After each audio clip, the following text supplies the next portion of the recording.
This is audio 2 of week 10. So we're on slide 5. We'll only revisit this for a moment so you can see again that this idea of Hexin Liyi, core interests, has been mentioned more and more in the past few years, and it's therefore become a more important idea of the Chinese leadership, because and a good thing to remember is that China's media is under various, depending on which source it is under various levels of control by the central government, and specifically the propaganda ministry. The propaganda ministry issues instructions to media to avoid talking about this or stressing that, give extra coverage to this, don't talk about that, and so forth. But this particular source that's examined in this table is the People's Daily, which is the, people like to call it the mouthpiece of the Chinese Communist Party. So it's a little bit different than other forms of media such as Global Times, which you may have heard mention of previously, or Southern Weekly, or other periodicals like this that are not really even semi-independent. They're not wedded to issuing the Communist Party's line every day. They have their own editorial stresses. However, they have to follow orders from the propaganda ministry. So they're I don't know, semi-autonomous, something like that.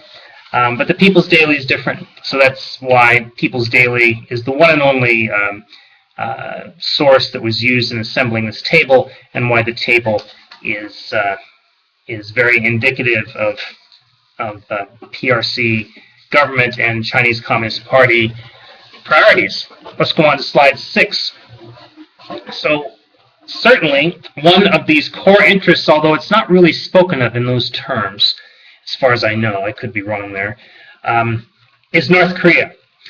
We've learned in previous talks why Korea is so important to China, it being a land bridge between the Chinese mainland and Japan, how it was less important during times of less technology, of less quick travel, of less lethal weaponry. But nowadays, its importance is magnified by those technological developments. So there's a lot of talk. This is where I'd like to point out where the media is full of baloney. There's a lot of talk about how the North Koreans are about to go too far. The Chinese are upset with them. Sooner or later, the Chinese will let go of them. Sooner or later, Korea will be reunified. I don't believe any of that. It's only my opinion, but it's part of my job to give you my opinion. I don't think that the Chinese will ever give up on North Korea in the foreseeable future, as long as they have any ability to resist. They're not going to withdraw from Tibet or Xinjiang or Inner Mongolia. These are considered important periphery areas that are buffer zones between the outside world and China proper, where the majority Han Chinese people live, and which are considered to be the central territories of the Chinese civilization.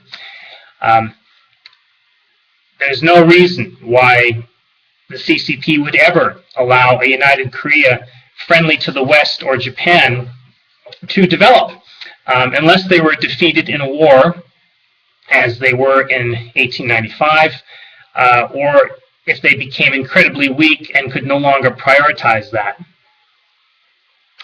It's simply impossible. I just don't see it. That's only my viewpoint. There's lots of other writings out there that will give you other viewpoints. Let's go on to slide 7. So these Senkaku Islands, as the Japanese call them, or the Diaoyutai Islands, as the Chinese call them, were never much of an issue before oil was discovered on them. They were a minor matter. They were virtually a footnote in international negotiations, although the Japanese grabbed them after the 1894-95 Sino-Japanese War.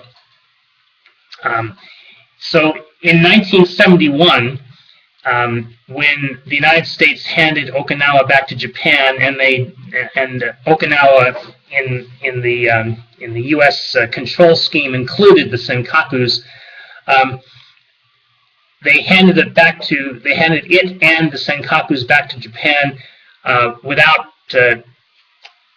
without consulting anybody, including the nationalist government on Taiwan.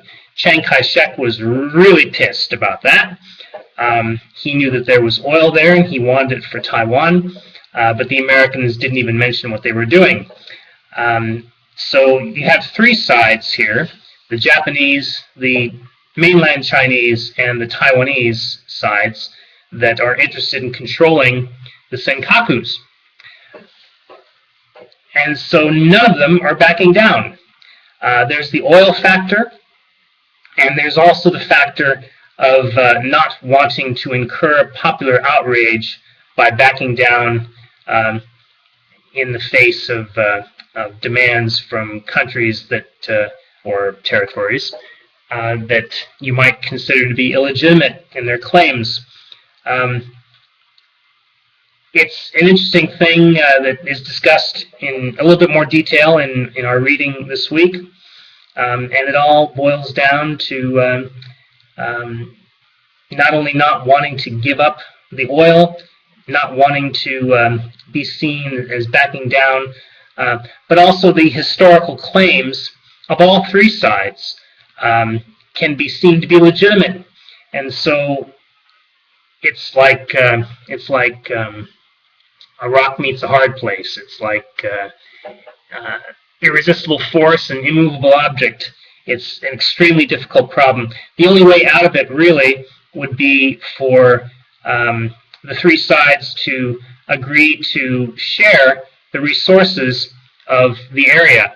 And that's not going to happen because the three sides are not very inclined to speak to each other in terms that would allow such a settlement. It's good that all three sides are using their Coast Guard units, which are lightly armed, rather than their naval units, which are heavily armed, to confront each other in these areas. However, there is still confrontation. Naval forces are not far off. Air forces could become easily engaged. And this whole thing about one vessel locking on with its fire control radar to another is very serious. If you've never been in the military, then you haven't run into this, but when somebody who's unfriendly locks onto you with their fire control radar, you can tell through widely available equipment that that's happened, and that makes the skin prickle. It focuses the attention. It makes you afraid. It could lead to somebody doing something nasty. Too much detail there, really. Going on to slide 8. In the decades between the recognition of China by the government of Tanaka Kakue in 1972, right on the heels of the Nixon visit, and now there has been a twofold change, which is, I don't know how to describe it, like a dynamic that's backwards and inside out all at once. Over the decades, the attitude in Japan toward China has changed markedly from a very friendly one to a frustrated one to a much less friendly one nowadays. I remember back in the 70s there was this popular Japanese song that was completely Japanese in its poppy songiness, with somebody saying "ni hao" over and over again. It was bizarre. Ni hao being Chinese for "how are you?" But But nowadays, Japanese politicians are loath to bow to Chinese pressure on much of anything. And Japanese public perceptions of China have hardened a great deal. At the same time, the bizarre two-way thing that's going on here is that Japanese business in China, both in people, number of people present, and the value of Japanese assets on the ground, factories and other forms of investment, have skyrocketed. Japan is by far the biggest investor in China that I know of, unless the Taiwanese are close. And they have the most people, other than people from Taiwan, who are there doing business, either living there or regularly traveling there. So that means that the risk to Japanese people and assets in China is very high compared to previous years, because their relationship is getting worse and worse, even as their political relationship's getting worse and worse, even as their economic relationship has intensified. So that could also be a bit of a problem. We'll go on to slide 9. Stopping here on audio 2, we'll go on to slide 9 in the next recording.